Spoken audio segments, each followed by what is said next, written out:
বিআবদিহি না বলে আমার আল্লাহ তো বলতে পারতেন বিরাসুলিহি। কি বলতে পারতেন? বিরাসুলিহি।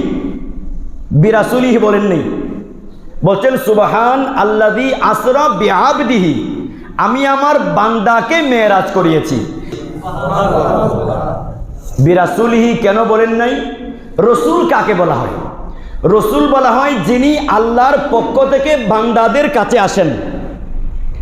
আর আব্দুন কাকে বলা হয়?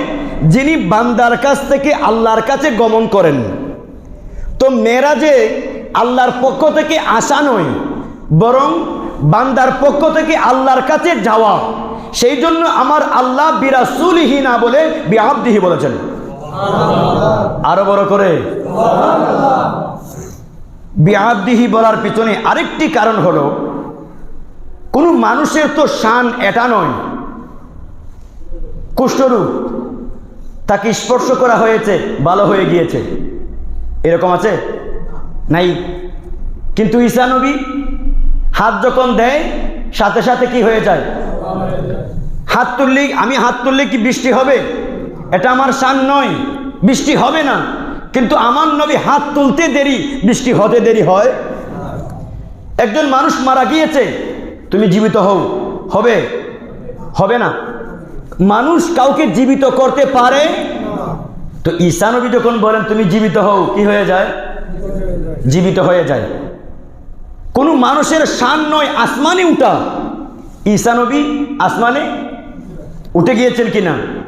তো ঈসা নবীর এই পজিশন দেখে ঈসা নবীর যারা মহব্বতকারী, ঈসা নবীর যারা অনুসরণকারী, ওই ঈসা নবীর অনুসরণকারীরা বলল তিনি মানুষ হতে পারে।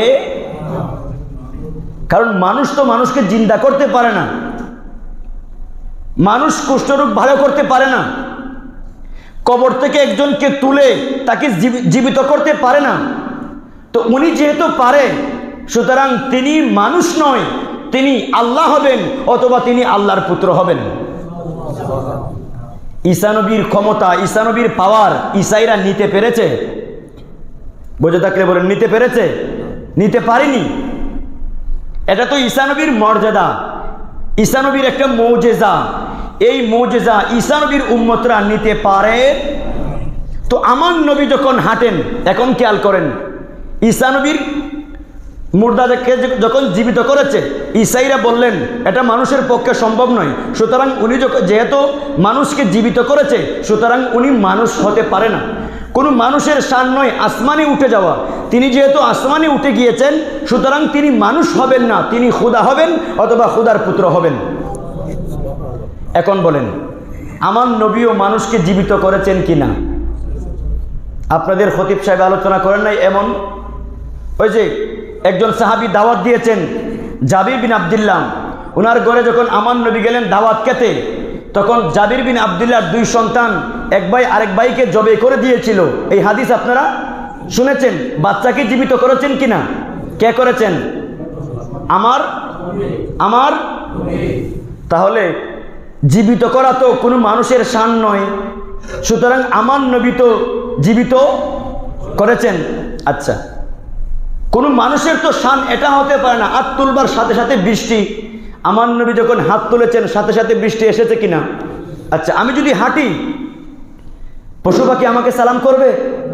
কিন্তু আমার নবী যখন হাঁটতেন, পশু পাখি, ওমা কথা বলেন না, পশু পাখি,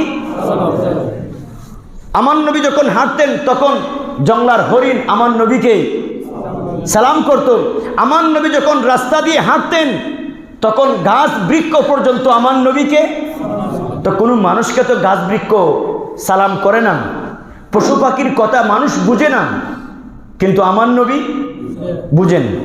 আমার নবী, আচ্ছা, কোনো মানুষের কি শান এটা আছে যে মানুষ হাঁটবে, আকাশের মেঘ তাকে ছায়া দিবে? কিন্তু আমার নবী যখন হাঁটেন তখন আকাশের মেঘ ছায়া দিয়েছে কিনা? এই হাদিস শুনেন নাই?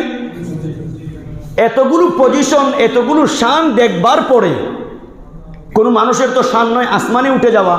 সুতরাং আমার নবী যেহেতু আসমানে উঠে গিয়েছেন, সুতরাং আমার নবীও মানুষ নয়, তিনি আল্লাহ হবেন অথবা আল্লাহর পুত্র হবেন। এই আকীদা কারো থাকতে পারে কিনা? এটা অস্বাভাবিক না, স্বাভাবিক। যে এরকমভাবে ঈসা নবীর উম্মতরা উনার শানকে গ্রহণ করতে পারেনি, লুট নিতে পারেনি, তারা গুমরা হয়ে গিয়েছেন। তারা আমার আল্লাহ চিন্তা করেছেন ঈসা নবীর মাত্র কয়েকটা মুজিজা দেখার পরে ঈসাইরা ঈসা নবীর মর্যাদাকে তারা নিতে পারেনি, তারা গুমরা হয়ে গিয়েছেন। তো আমার মাহবুবের শান যখন তার উম্মতরা দেখবে, দেখার পর তো আমার মাহবুবের উম্মতরাও হয়তো উনাকে বলে ফেলবে মহব্বতের তাকাজা হিসাবে যে তিনিও মানুষ নয়, তিনিও আল্লাহ হবেন অথবা আল্লাহর পুত্র হবেন, যাতে করে কোনো মানুষ এই কথা বলতে না পারে। সেই জন্য আমার আল্লাহ এই সুবহানাল্লাযী আসরা বিরাসূলিহি না বলে বিআবদিহি বলেছেন। কি বলেছেন? তো বিআবদিহি মানে আমার বান্দা। তো বান্দা যদি বলা হয় সেখানে আর খুদা হতে পারে?